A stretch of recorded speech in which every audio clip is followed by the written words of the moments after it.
Hello students, मैं इम्तियाज, आपका फिर से स्वागत है हमारे चैनल पे।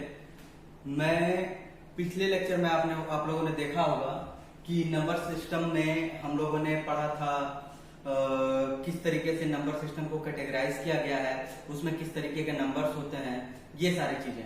अगर आपने पिछला लेक्चर सही से देखा होगा तो आपको ये सारी चीजें पहले से ही ध्यान में होंगी। अभी आज हम जो है डिस्कस करेंगे डेसिमल रिप्रेजेंटेशन का इसका।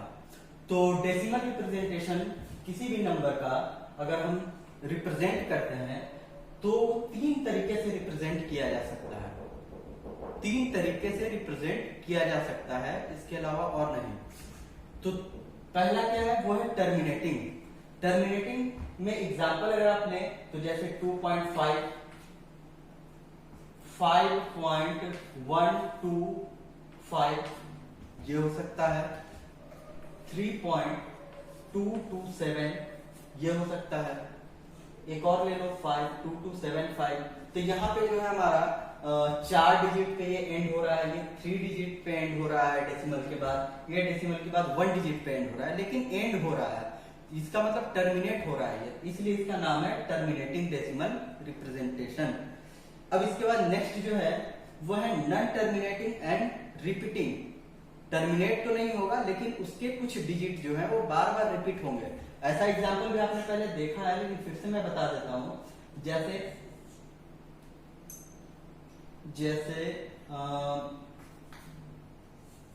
3.2 और ये 2 पे बार, मतलब 3.222, ये 2 जो है वो बार बार आता रहेगा।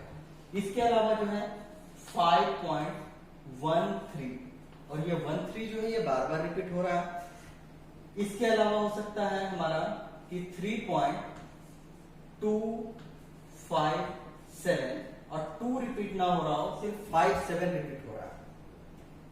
इसको जो है अगर आप ऐसे पढ़ें तो फाइनली ये जो है हमारा ये 3.257, 57, 57 और इस तरीके से ये रिपीट हो रहा है। अब ये सब आप समझ चुके होंगे कि 13 ये रिपीट हो रहा होगा। यहां पे ये 2 रिपीट नहीं हो रहा है डेसिमल के बाद। तो इन दोनों को हम कहते हैं pure recurring.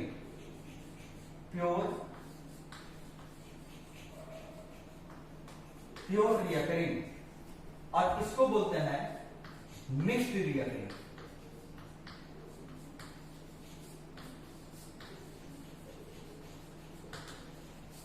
Mixed recurring.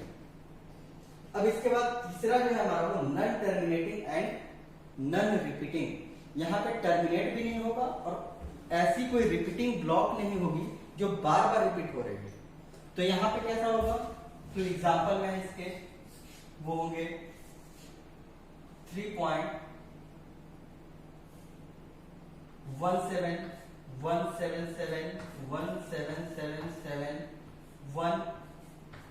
4 times 7, इस तरीके से। यहां पे आपको दिख रहा होगा कि डिजिट जो है वो तो रिपीट हो रहा है, लेकिन जो है कोई रिपीटिंग ब्लॉक नहीं है यहां पे। और कोई एग्जांपल ले सकते हैं 5.0100100001, ऐसे आप लिख सकते हैं। बहुत सारे ऐसे आप नंबर लिख सकते हैं जिसमें कि रिपीटिंग का कोई पैटर्न आपको नजर ही ना आ रहा। ये सब है non terminating and non repeating. इसके अलावा एक और है कि अगर हम पाई की वैल्यू अगर हम देखें तो पाई की वैल्यू जनरली हम 3.14 याद रखते हैं, लेकिन यहाँ पे 3.14 के बाद भी बहुत सारे डिजिट हैं ऐसे जो रिपीट होते रहते, नॉन रिपीटिंग टर्म्स आते रहते हैं। इसके डिजिट जो है उसका पैटर्न आपको समझ में ही नहीं आएगा। ये सारे जो है वो non terminating non repeating pattern पे है। अब मैं एक और चीज आपसे डिस्कस करना चाह रहा हूं कि डेसिमल रिप्रेजेंटेशन एक्चुअल में होता क्या है। जैसे कि अगर आप कोई एक नंबर लें, जैसे 5127, ये कोई एक नंबर है जो कि डेसिमल में रिप्रेजेंट किया गया है, तो हम इसको ऐसे लिखते हैं 5 into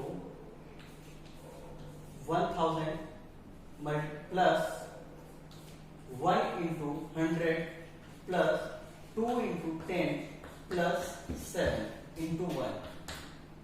ये क्या है हमारा कि ये यूनिट प्लेस पे था, ये टेंस प्लेस, ये 100 प्लेस और ये 1000 प्लेस। तो उसी तरीके से इसको मल्टीप्लाई कर देते हैं। तो ये एक नंबर लिखने का तरीका है। और अगर हमारे पास कोई डेसिमल नंबर है जैसे 5.13, तो हम इसको कैसे लिखेंगे? 5 into 1 plus 1 into 10 to the power -1 plus 3 into 10 to the power -2। इस तरीके से अगर आप रिप्रेजेंट करेंगे तो कोई भी डेसिमल रिप्रेजेंटेशन आप कर सकते हैं। 10 डेसिमल के बाद यहाँ पे 10 to the power -1, 10 to the power -2, 10 to the power -3 इस तरीके से बढ़ता जाता है। और इसके इधर 10 की पावर 1, 10 की power 2, 10 to the power 3, 10 to the power 4 and so on. ये तरीका। तो ये हो गया हमारा फाइनली डेसिमल का। इसके बाद हम अब देखेंगे कि रैशनल नंबर क्या है, क्योंकि इस तरीके की चीजें जो है हमने अभी डिस्कस कर ली।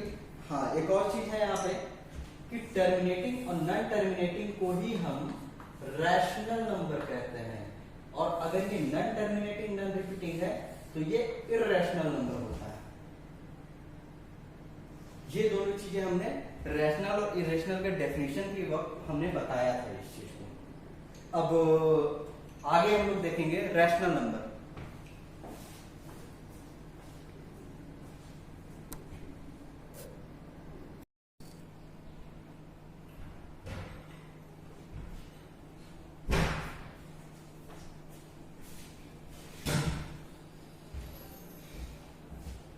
तो पिछले में अभी हमने डेसिमल वाला हमने देख लिया। अब इसके बाद देखिए आप रेशनल नंबर होता है। रेशनल नंबर में क्या है? रेशनल नंबर का डेफिनेशन आपने पहले पढ़ लिया है कि the number which can be represented as p upon q, where p q belongs to integer. p और q इंटीजर होना चाहिए, q 0 नहीं होना चाहिए, और इन दोनों में कोई कॉमन फैक्टर नहीं होना चाहिए। इसीलिए लिखा है HCF of p and q is equal to 1। इतना जो है आपका पहले से ही क्लियर है, क्योंकि डेफिनेशन मैंने बता दिया था। अब इसके एग्जांपल्स में क्या होंगे? तो एग्जांपल में जो है all terminating decimal expression and non terminating repeating decimal expression. Terminating वाला और नॉन टर्मिनेटिंग रिपीटिंग वाला, ये दोनों जो है आपके इसके बेस्ट एग्जांपल है। Operations of rational number. अब रैशनल नंबर जो हमने पढ़ा, इसमें हम plus minus multiplication and division कैसे करेंगे उसके लिए है यहाँ पे कि इसमें जैसे जनरली 2 + 5 अगर हम करते हैं तो 7 हो जाता है। ये जितना सिंपल है उतना सिंपल यहाँ पे एडिशन नहीं होता, इसमें कुछ रूल्स होते हैं। ये वैसे आप लोगों को मालूम है, ऐसा आपने एडिशन किया होगा कि सबसे पहले हम क्या करते हैं, इन दोनों का एलसीएम निकाल लेते हैं। 7 और 3 का एलसीएम कितना होगा? तो मुझे पता है 21। क्यों? क्योंकि 21 जो है वो 3 से भी डिवाइड होता है और 7 से भी डिवाइड होता है। तो स्मॉलेस्ट नंबर जो 3 और 7 दोनों से डिवाइड हो उसको हम एलसीएम बोलते हैं। तो दोनों का डिनोमिनेटर का अगर हमने एलसीएम ले लिया तो अब यहाँ से क्या होगा? 3 7 जा 21, तो 7 से यहाँ मल्टीप्लाई कर दो तो कितना आएगा? 14।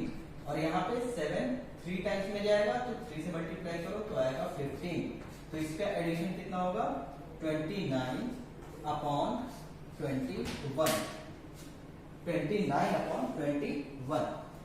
ये जो है एडिशन, ये आप ऐसे क्वेश्चंस आपको अगर मिलेंगे तो आप एक बार प्रैक्टिस कर लीजिएगा। अब इसे यहाँ पे आता है सब्ट्रैक्शन। तो सब्ट्रैक्शन भी सेम वही रूल है। अब हम यहाँ पे क्या करेंगे कि इसमें 6 और 9 का एलसीएम लेना है। तो 6 और 9 का जो एलसीएम लेते हैं उसमें हम पाते हैं कि 18 जो है इसका एलसीएम है, क्योंकि 18 जो है वो 6 से भी डिवाइड होता है और 9 से भी डिवाइड होता है। तो इसलिए अब 6 से कितनी टाइम्स में डिवाइड होगा? 3 टाइम्स में। तो इसलिए 5 × 3 15 प्लस की जगह यहाँ पे माइनस, और फिर उसके बाद 9 2 टाइम्स में जाएगा तो 7 × 2 14। तो यहाँ पे आता है हमारा 1/18। ये आंसर है इसका। सिंपल है, बस यहाँ पे आपको आना चाहिए कि 3 और 7 का एलसीएम कैसे लें, 6 और 9 का एलसीएम कैसे लें। अब यहाँ पे देखिए मल्टीप्लिकेशन और डिवीजन तो और भी आसान है। मल्टीप्लिकेशन में क्या है कि आपको लिखा हुआ रहेगा 7/9 मल्टीप्लाइड बाय 25/21। तो यहाँ पे आपको देखना है कि कौन किससे अगर कोई कैंसिल होता है तो उसको कैंसिल कर देना है, अदरवाइज ऊपर ऊपर वाले को मल्टीप्लाई, नीचे नीचे वाले को मल्टीप्लाई करके फाइनली हम लिख सकते हैं। तो 7 से मुझे दिख रहा है यहाँ पे 21 कैंसिल हो सकता है 3 टाइम्स में। तो अब हम यहाँ पे लिखेंगे 9 और 3 का मल्टीप्लिकेशन कितना होगा 27, और फिर ऊपर में क्या है 25 इंटू यहाँ पे क्या है 1, तो 25 इंटू 1 25। तो ये आ गया हमारा। अब इसके बाद जो है डिवीजन क्या है, तो डिवीजन जो है उसको हम सबसे पहले मल्टीप्लिकेशन में कन्वर्ट करते हैं और फिर उसके बाद उसको सॉल्व करते हैं। तो डिवीजन वाले में क्या करना है सबसे पहले कि 216 डिवाइडेड बाई 512 लिखो और फिर मल्टीप्लाई का यहाँ पे साइन लगा दो डिवीजन की जगह, और इसका रेसिप्रोकल लिख लो, इसका उल्टा। तो ऊपर में आ जाएगा 64 और नीचे आएगा 36। अब इसके बाद जो है इससे इसको अगर हम कैंसिल करें तो 6 टाइम्स मिल जाएगा, और 64 से अगर हम ये कैंसिल करें तो मेरे ख्याल से 8 टाइम्स मिल जाएगा। तो ये आ जाएगा हमारे पास 6/8, या फिर इसको लिख सकते हैं 3/4। ये इसका फाइनल आंसर है। तो ये जनरली आप एडिशन और सब्ट्रैक्शन पे आप प्रैक्टिस कीजिए। मल्टीप्लिकेशन और डिवीजन जो है वो आसान होता है, ज्यादा उसको भूल नहीं सकते आप, लेकिन ये जो है इसमें गड़बड़ हो सकती है एडिशन और सब्ट्रैक्शन। अब आते हैं यहाँ पे कि डेसिमल रिप्रेजेंटेशन जो है हमारा रैशनल नंबर का, तो रैशनल नंबर जो है वो P/Q की फॉर्म में आपको दिखेगा। उसके अलावा हमने एग्जांपल बताया आपको कि ऑल टर्मिनेटिंग डेसिमल एक्सप्रेशन और non terminating repeating decimal expression. तो यहाँ पे क्या होता है कि कभी भी अगर आपको P/Q की फॉर्म में दे रखा है कोई भी रैशनल नंबर, तो हम उसको डेसिमल में कैसे कन्वर्ट करेंगे, क्योंकि इन दोनों का कन्वर्जन पॉसिबल है। तो इसलिए जो है P/Q को हम डेसिमल कन्वर्ट करने के लिए सिंपली क्या करते हैं 37 को 10 से डिवाइड करते हैं, और डिवीजन आपको लॉन्ग डिवीजन मेथड पता होगा। 10 से हमको डिवाइड करना है 37 को, तो हम जनरली 10 से डिवाइड करने के लिए हम एक डेसिमल लगा देते हैं यहाँ पे, तो 3.7। अब यहाँ पे देखिए 87 को अगर हम 8 से डिवाइड करें तो लॉन्ग डिवीजन मेथड से आप डिवाइड कीजिए, तो क्या आएगा सबसे पहले 10.875 इतने पे वो कंप्लीट हो जाएगा। तो इसका मतलब क्या है कि ये टर्मिनेटिंग है या नॉन टर्मिनेटिंग रिपीटिंग। तो मुझे दिख रहा है यहाँ पे कि ये है टर्मिनेटिंग डेसिमल एक्सप्रेशन, ये भी था टर्मिनेटिंग। इसके अलावा यहाँ पे 25, 36, और यहाँ पे अगर हम 25 से अगर हम 36 को डिवाइड करें तो सबसे पहले 1 टाइम्स में जाएगा, फिर पॉइंट लगाएंगे, फिर उसके बाद दिखेंगे आप 4 टाइम्स में जाएगा, फिर से 4 टाइम्स में जाएगा, और यहाँ तक एंड हो जाएगा। डिवीजन आपको थोड़ा पता होना चाहिए। तो यहाँ पर भी आपको दिखेगा कि ये टर्मिनेटिंग है। फाइनली आप 1/3 को अगर जब आप करेंगे तो 1/3 का डिवीजन में 0.3333 के बार बार रिपीट होगा। इसको मैं एक बार बता देता हूँ। जैसे कि आप 3 से 1 को डिवाइड करेंगे तो पहले तो 0 टाइम्स में जाएगा, फिर यहाँ बनेगा 10, और 3 से 10 कितनी बार में जाएगा तो 3 टाइम्स में 9, फिर से बचा रिमाइंडर 1, फिर से हम 0 लगाएंगे, और फिर यहाँ 3 टाइम्स में, फिर 9, फिर से 1, और इस तरीके से ये रिपीट होता जाएगा। तो आपको दिख रहा होगा 333 बार बार रिपीट हो रहा है। तो हम इसको ऐसे लिखते हैं 0.3333, और फिर उसके बाद जो है फाइनली 0.3 का बार, 0.3 बार ऐसे लिख दिया। अब इसके बाद 1/6 को क्या करेंगे तो सेम उसी तरीके से डिवीजन करना है। तो 0. पहली बार में 1 में जाएगा, फिर उसके बाद 6, 6, 6, ये जो है बार बार रिपीट होगा। तो इसको हम लिख सकते हैं 0.1, और फिर ये 6 पे सिर्फ बार होगा, 6 जो है वो बार बार।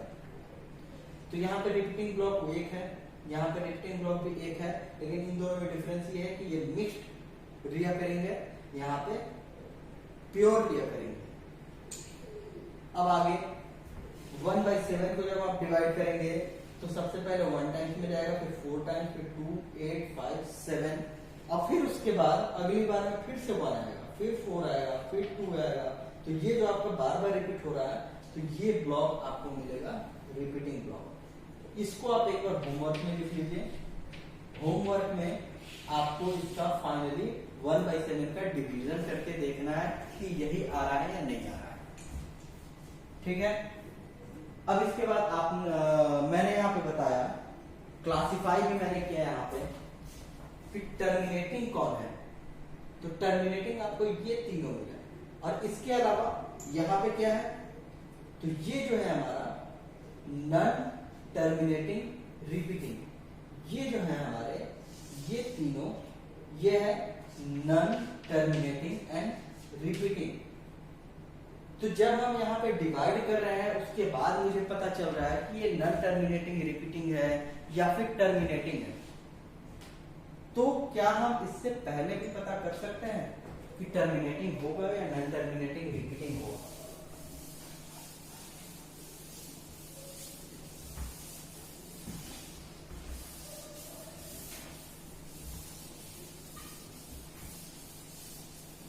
इसके लिए देखिए, सबसे पहली बात कि जब आप यहाँ पे डिवीजन करेंगे तो आपको साफ साफ दिख जाएगा कि टर्मिनेटिंग है या नॉन टर्मिनेटिंग रिपीटिंग। लेकिन जब विदाउट डिवीजन अगर आपको पता करना हो कि फाइनली ये टर्मिनेटिंग डेसिमल एक्सप्रेशन आएगा या फिर नॉन टर्मिनेटिंग रिपीटिंग, तो उसके लिए है एक तरीका। सबसे पहला पॉइंट कि कभी भी P/Q की फॉर्म में कोई भी एक नंबर दे रखा होगा, और Q का अगर हम प्राइम फैक्टराइजेशन करें तो 2 की पावर m इंटू 3 5 इंटू 5 की पावर n की फॉर्म में अगर आपको दिख रहा हो डिनोमिनेटर, तो इसका क्या होगा, एक्सप्रेशन टर्मिनेटिंग डेसिमल एक्सप्रेशन आएगा। जबकि अगर हम यहाँ पे P/Q की फॉर्म में कोई नंबर लेते हैं और उसका Q 2 की पावर m इंटू 5 की पावर n की फॉर्म में नहीं है, तब एक्सप्रेशन आएगा आपका नॉन टर्मिनेटिंग एंड रिपीटिंग।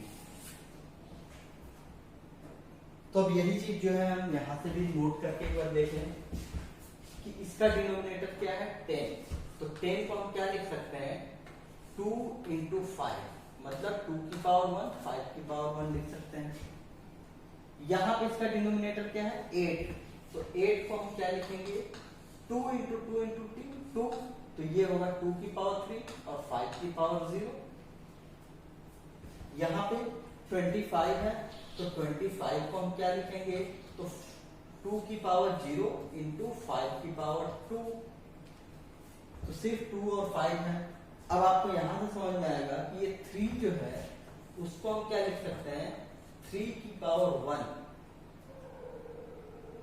यहां पे आप देखेंगे 2 की पावर 0 और 5 की पावर 0 लिखने के बाद आपको दिख रहा होगा कि एक और नंबर आ रहा है जो कि अदर देन 2 एंड 5 है, तो इसीलिए यहाँ पे नॉन टर्मिनेटिंग रिपीटिंग।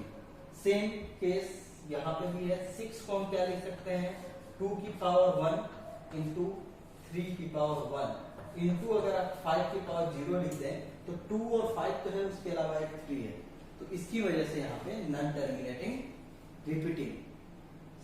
7 को हम क्या लिखेंगे, तो 7 जो है उसको हम लिखेंगे 2 की पावर 0 5 की पावर 0 इंटू 7 की पावर 1, तो 2 और 5 के अलावा भी कोई नंबर आया, तो इसलिए यहाँ पे नॉन टर्मिनेटिंग रिपीटिंग। फिर से मैं रिपीट कर रहा हूं ये चीज, सिर्फ 2 और 5 आना चाहिए, चाहे उस पे पावर जो है 0 हो या 1 हो 2 हो कुछ भी हो, लेकिन 2 और 5 के अलावा अगर कहीं पे भी कोई और नंबर आया तो फिर वो नॉन टर्मिनेटिंग रिपीटिंग। सिंपल सी बात है, इसमें ज्यादा कोई कंफ्यूजन वाली बात है नहीं। ठीक है,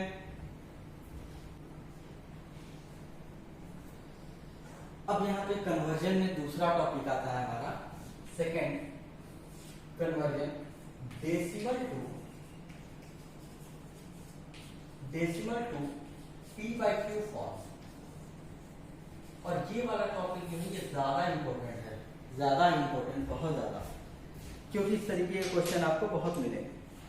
तो सबसे पहली बात कि डेसिमल से P/Q की फॉर्म में अगर आपको कन्वर्ट करना है तो डेसिमल एक्सप्रेशन कैसा होगा, तो सबसे पहली चीज कि अगर वो टर्मिनेटिंग वाले होंगे तो टर्मिनेटिंग वाले में बहुत आसान है, जैसे 2.51 ऐसे लिखा हुआ तो हम उसको ऐसे लिखेंगे 251 और डिवाइडेड बाई डेसिमल के बाद 2 डिजिट है तो हम उसको लिखेंगे 100 और 3.1 या 3 मान लो कि 2 अगर लिखा हुआ है तो हम उसको लिखेंगे 32/10 क्योंकि डेसिमल के बाद एक डिजिट है। और चाहे तो आप इसको फाइनली और कट करके आप लिख सकते हैं, इसको हम लिख सकते हैं 16/5 तो ये ज्यादा बेटर होगा। 251/10 100 अगर ये भी अगर सिंप्लीफाई होगा सिंप्लीफाई करके हम इसको आंसर लिख सकते हैं। ये टर्मिनेटिंग वाले बहुत आसान है क्योंकि डेसिमल के बाद जितने डिजिट हैं उतने जीरो आप नीचे लगा दो आसानी से आपका कन्वर्ट हो जाता है। लेकिन जो सेकेंड वाला पार्ट है नॉन टर्मिनेटिंग रिपीटिंग वाला, इस क्वेश्चन को आप ध्यान से देखिए क्योंकि ये क्वेश्चन जो है बहुत ज्यादा इंपॉर्टेंट है। पहला क्वेश्चन नंबर 1, इसमें क्या है कि 5.2 बार इसको आप P/Q की फॉर्म में कन्वर्ट करिए। Convert into P/Q form. तो सबसे पहले हम क्या करते हैं, let 5.2 bar is equal to x। अब इसको हम एक बार इलेबोरेट करके लिख देते हैं कि 5.2 बार का मतलब होता है 2 2 2 and so on is equal to x हमने माना। तो अगर हम यहाँ पे 5.2.222 अगर मैं रिपीट करूं तो क्या हम इसको यहाँ पे 10x लिख सकते हैं? तो ये हमारे लिए होगा फर्स्ट इक्वेशन और ये हो गया हमारे लिए सेकेंड इक्वेशन। अब क्या करना है आपको, सेकेंड इक्वेशन में से फर्स्ट इक्वेशन को माइनस करो तो क्या होगा यहाँ 10x minus x is equal to 52.2 bar minus 5.2 bar. तो देखिए आप डेसिमल के बाद वाले डिजिट आपको सेम दिख रहे होंगे तो वो तो डेसिमल के बाद वाला कैंसिल हो जाएगा, आपको सिर्फ दिखेगा 52 माइनस 5 तो आएगा यहाँ पे 52 माइनस 5 और यहाँ पे आ जाएगा 9x। अब यहाँ पे x इज इक्वल टू लिखेंगे 52 में से 5 जाएगा कितना होगा 47 तो 47/9 यही इसका फाइनल आंसर है। ये जो हमारा कन्वर्जन का तरीका है ये कन्वर्जन का तरीका ही सबसे ज्यादा इंपॉर्टेंट है कि आप इसको कैसे कन्वर्ट कर रहे हैं। नेक्स्ट क्वेश्चन जो है इसका वो ये है, क्वेश्चन नंबर 2।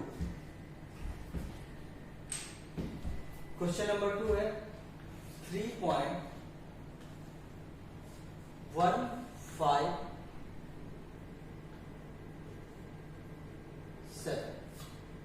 अगर ये नंबर है और इस पे बार लगा हुआ है टोटल कंप्लीट तो हम इसको कैसे कन्वर्ट करेंगे? तो इसके लिए हम क्या करेंगे, x इज इक्वल टू 3.157 लिखा, बार लगाया। अब इसके बाद यहाँ पे डेसिमल के बाद कितने ऐसे डिजिट हैं जो रिपीट हो रहे हैं, 3 डिजिट।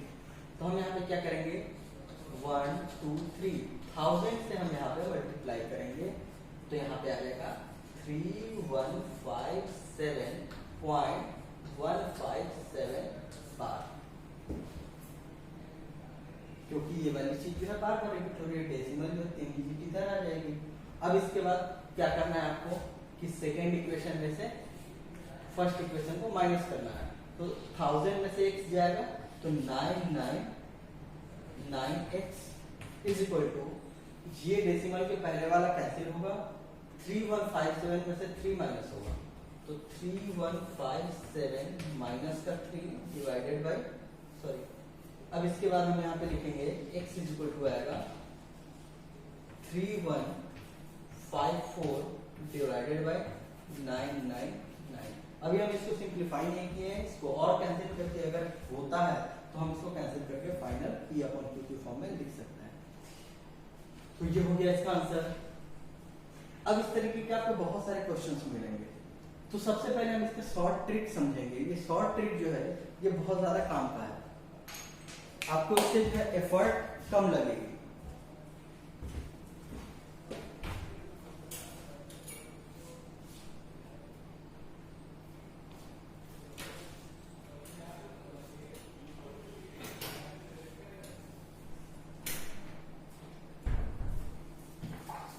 तो हम शॉर्ट ट्रिक देखेंगे यहाँ पे, वो आपका एफर्ट को बचा देगा।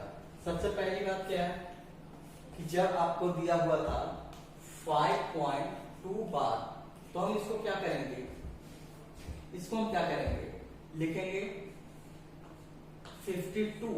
टोटल नंबर हमने लिख लिया 52, उसमें से हमने 5 को माइनस कर दिया और डिवाइडेड बाय, यहाँ पे कितने ऐसे डिजिट हैं जो रिपीट हो रहे हैं, सिर्फ एक डिजिट, तो इसलिए हम यहाँ पे 1 टाइम्स 9 लगा देंगे। अब इसको फाइनल सिंप्लीफाई करके आप लिख लो। दूसरा क्वेश्चन वो हमने लिया था 3.157 बार। इसको हम क्या करेंगे, पहले 3157 लिखो, फिर उसके बाद माइनस करो जो नॉन रिपीटिंग डिजिट हैं जैसे 3, उसको हमने माइनस किया और डिवाइडेड बाय, यहाँ पे 3 डिजिट ऐसे हैं रिपीटिंग ब्लॉक में जो रिपीट हो रहा है, तो हम यहाँ पे 3 टाइम्स 9 लगा देंगे। सिंपल है। तीसरा क्वेश्चन, अगर हमारे पास लिखा हुआ है 5.129 और 1 पे रिपीट नहीं हो रहा, तो हम क्या करेंगे। क्वेश्चन नंबर 4, इसमें अगर लिखा हुआ है हमारे पास 2.9127 और यहाँ पे ये 3 डिजिट आपके रिपीट हो रहे हैं, तो इन सब से आपको आइडिया लग जाएगा कि आंसर कैसे लिखना है। तो सबसे पहले क्या है, यहाँ पे हमने लिखा 5129 कंप्लीट नंबर, उसमें से जो ऐसे डिजिट रिपीट ना हो रहे हो, तो आपको दिख रहा होगा यहाँ पे ये 51 है, तो माइनस आपको करना है 51।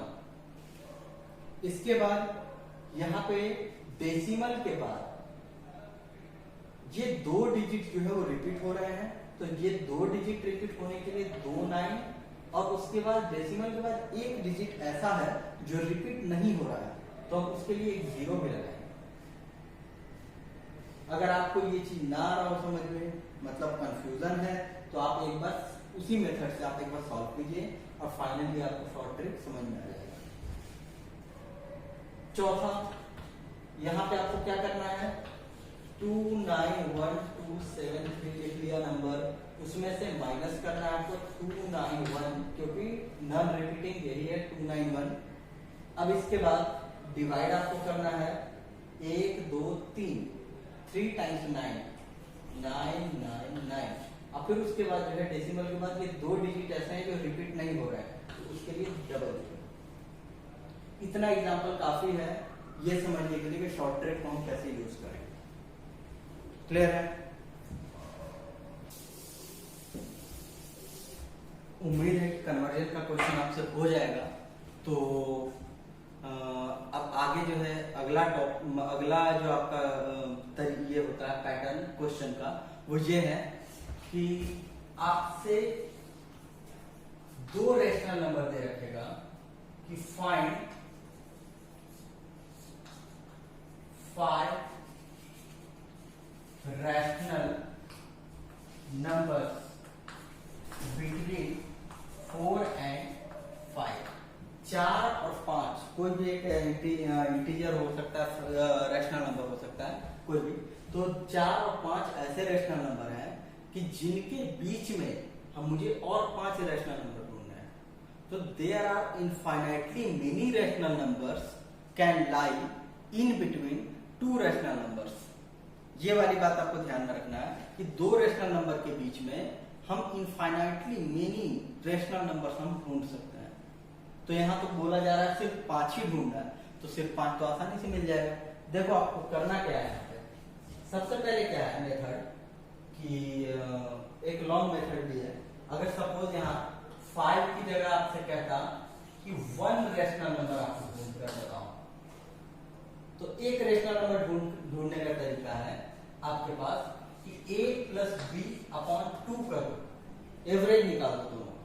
इसका मतलब कि 4 प्लस 5 किया और अपॉन 2 कर दिया, तो कितना आ गया 9/2, एक रैशनल नंबर आ गया।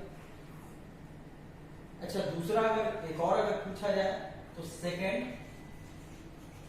रैशनल नंबर निकालने के लिए हम क्या करेंगे, 9/2 जो हमारे पास आया है नंबर, और एक और ले लो आप 5, तो 9/2 और 5 का हम फिर से एवरेज निकाल देंगे।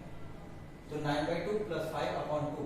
तो यहाँ से आपका जो भी आ रहा है मतलब 2 इंटू 5 10 और 9/10/4 आएगा यहाँ पे नंबर। तो ये भी जो है एक और रैशनल नंबर आ गया जो 4 और 5 के ही बीच में है। तो हमारे पास ये फॉर्मूला है a प्लस बी अपॉन 2। अगर कभी भी एक पूछा जा रहा है तो a प्लस बी अपॉन 2 आप करके निकाल सकते हैं। इसके अलावा हमसे यहाँ क्वेश्चन में पूछा गया था कि 5 रैशनल नंबर बताइए। तो हमने एक ढूंढा, फिर इसके और 5 के बीच में हमने ढूंढ लिया। अब फिर से इसके और फिर से 5 के बीच में एक और ढूंढ लेंगे a प्लस बी बाई 2 लगाकर, और इस तरीके से 5 फाइंड कर सकते हैं। लेकिन ये लेंथी मेथड होगा, हमको फाइंड करने के लिए काफी आसान तरीका है। जैसे कि आप लिखो 4 और यहाँ पे लिखो 5, इसको लिख दो 4/1, इसको भी लिख दो 5/1। अब इसके बाद आपको इन दोनों के बीच में कितने रैशनल नंबर चाहिए? 5। तो आप क्या करो यहाँ पे कि जिन आप 6 से मल्टीप्लाई करो, तो आप यहाँ पे लिखेंगे 24/6, ऐसा लिख सकते हैं। 6 से ऊपर नीचे में मल्टीप्लाई कर दिया। यहाँ पे भी आप वही काम करो, 6 से मल्टीप्लाई करो, तो यहाँ पे 30/6 आ जाएगा। अब आपको यहाँ पे दिख रहा होगा 24/6 और 30/6 में आपको यहाँ पे लिख लो 24/6 और यहाँ पे लिख लो आप 30/6। तो ये दोनों नंबर तो आपके गिवन नंबर ही हैं जो 4 और 5 है। इसके अलावा आप ऐसे लिख सकते हो 25/6, 26/6, 27/6, 28/6 एंड 29/6। न्यूमरेटर को हम बढ़ाते जाएंगे एक एक करके, और इतना ना बढ़े कि इससे ज्यादा हो, इससे कम होना चाहिए और इससे ज्यादा होना चाहिए, तो इसके बीच में ही होगा। क्लियर है? अब इसको जो है ये चूंकि अभी p/q के स्टैंडर्ड फॉर्म में नहीं है, हम इसको कुछ कैंसिल भी कर सकते हैं। जैसे इसको हमने कट किया, यहाँ पे लिख दिया 3 और यहाँ पे लिख दिया 13, तो 13/3 इसको लिख सकते हैं।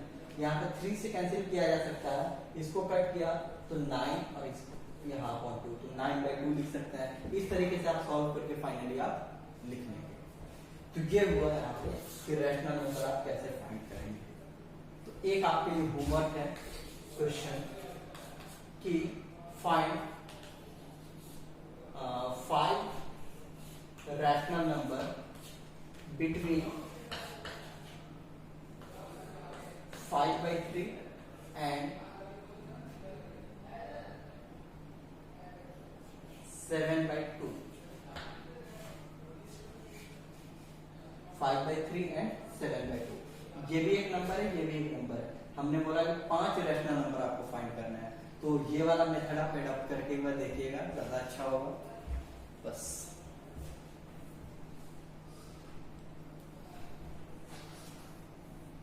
अब रैशनल नंबर के बाद जो है हम कुछ इर्रेशनल नंबर के बारे में भी थोड़ी सी जानकारी रखेंगे, क्योंकि इर्रेशनल नंबर जो है वो रैशनल नंबर का भाई है।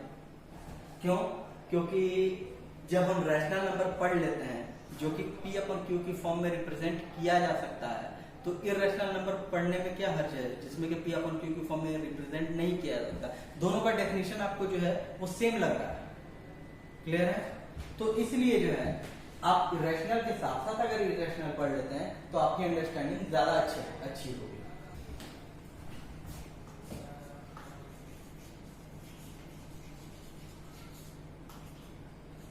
इरेशनल नंबर का डेफिनेशन क्या है? तो डेफिनेशन है कि which can not be represented as p/q, can not be represented as p/q where p/q belongs to integer and q does not equal to 0 and HCF of p/q is equal to 1।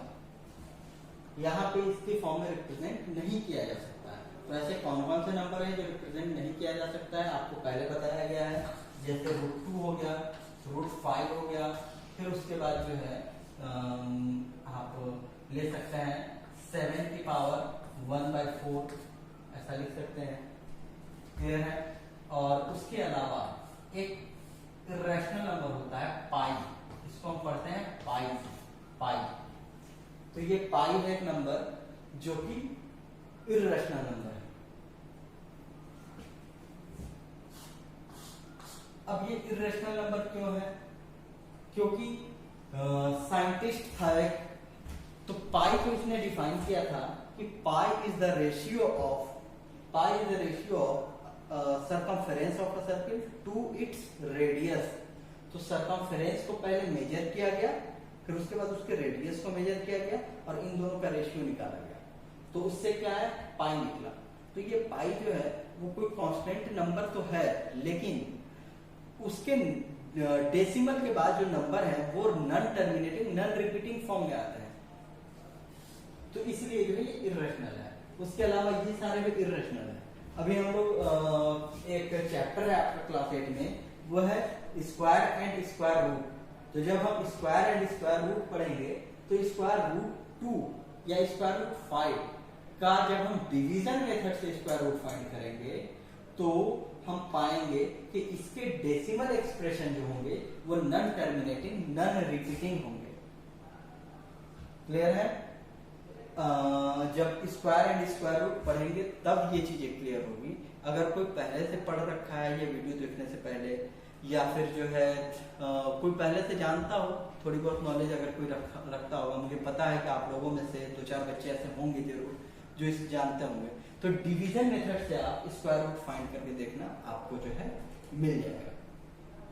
Clear है? अब यहाँ पे irrational number में हम एक चीज पढ़ेंगे कि रैशनलाइजेशन कैसे करते हैं। रैशनलाइजेशन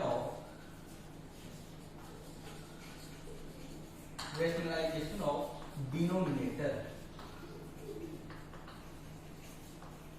डिनोमिनेटर का आपको रैशनलाइजेशन करना है। अब ये क्या है, तो सपोज एक क्वेश्चन दे रखा है 1/√2। इसका डिनोमिनेटर आपको दिख रहा होगा कि इर्रेशनल नंबर है। ऊपर में तो रैशनल है लेकिन नीचे में इर्रेशनल है। कभी कभी ऐसी जरूरत पड़ जाती है कि हम इर्रेशनल नंबर को रैशनलाइज कर रहे हैं, तो उसके लिए हमको क्या करना होता है कि 1/√2 को √2 और √2 से ऊपर नीचे मल्टीप्लाई कर दो, तो ये √2 और √2 मल्टीप्लाई होकर क्या बन जाएगा 2, और यहाँ पे ऊपर में क्या बनेगा √2। क्लियर है? तो ये हो गया पहला क्वेश्चन। दूसरा क्वेश्चन क्या है? दूसरा क्वेश्चन जो है वो है 1/2 - √3। इसको कैसे रैशनलाइज करना है, तो उसके लिए है हमारे पास तरीका कि 1/2 - उसका कॉन्जुगेट एक होता है। जैसे यहाँ पे माइनस लिखा हुआ है, तो अगर हम यहाँ पे प्लस लिख दे तो कॉन्जुगेट हो जाएगा उसका। तो हम यहाँ पे 2 + √3 इसके कॉन्जुगेट वाले से ऊपर नीचे मल्टीप्लाई कर देते हैं 2 + √3 से। और जब हम मल्टीप्लाई करेंगे तो यहाँ पे क्या बनेगा, ये बनेगा हमारे पास ये a - b × a + b, a - b × a + b। तो इसका फार्मूला होता है a² - b²। ये फार्मूला आपने पढ़ा होगा अलजेब्रा में। तो अब हम यहाँ पे देखेंगे कि 2 का स्क्वायर हो जाएगा और माइनस √3 का स्क्वायर, 2 का स्क्वायर √3 का स्क्वायर, और ऊपर में क्या बचेगा 2 + √3। तो यहाँ पे क्या आएगा फिर, तो यहाँ पे आएगा हमारे पास 2 + √3 डिवाइडेड बाई 2 का स्क्वायर आता है 4 और √3 का स्क्वायर आता है 3, तो 4 - 3 होता है 1। तो ये फाइनली आएगा हमारे पास 2 + √3 डिवाइडेड बाई 1 है, तो उसको हम नहीं लिखेंगे, तो 2 + √3। तो यहाँ पे जो है डिवाइडेड बाई 1 मान लो अगर है तो रेशनल नंबर आ गया डिनोमिनेटर, तो इसीलिए हम इसको कहते हैं रैशनलाइजेशन ऑफ डिनोमिनेटर। इतना आपको जानकारी रखना चाहिए। तो आज का हमारा पार्ट 2 का लेक्चर जो है वो एंड होता है। नेक्स्ट लेक्चर में जो है हम लोग कुछ और चीजें डिस्कस करेंगे, कुछ और नंबर सिस्टम में प्रॉपर्टीज, जैसे कि फ्रैक्शन का एलसीएम और एचसीएफ कैसे निकाला जाता है। फिर हम ये करेंगे कि प्राइम फैक्टराइजेशन से हम क्या क्या हमारे फायदे हैं। अगर जैसे हमने यहाँ प्राइम फैक्टराइजेशन देखा था ना कि डिनोमिनेटर का प्राइम फैक्टराइजेशन 2 की पावर m और 5 की पावर n वाला, अगर हम प्राइम फैक्टराइजेशन जानते हैं तो क्या हम और भी बेनिफिट उठा सकते हैं? क्या हमारा एचसीएम और एचसीएफ निकालना आसान होगा? ये सारी चीजें हम एक बार डिस्कस करेंगे। तो आज के लिए बस इतना ही। ओके।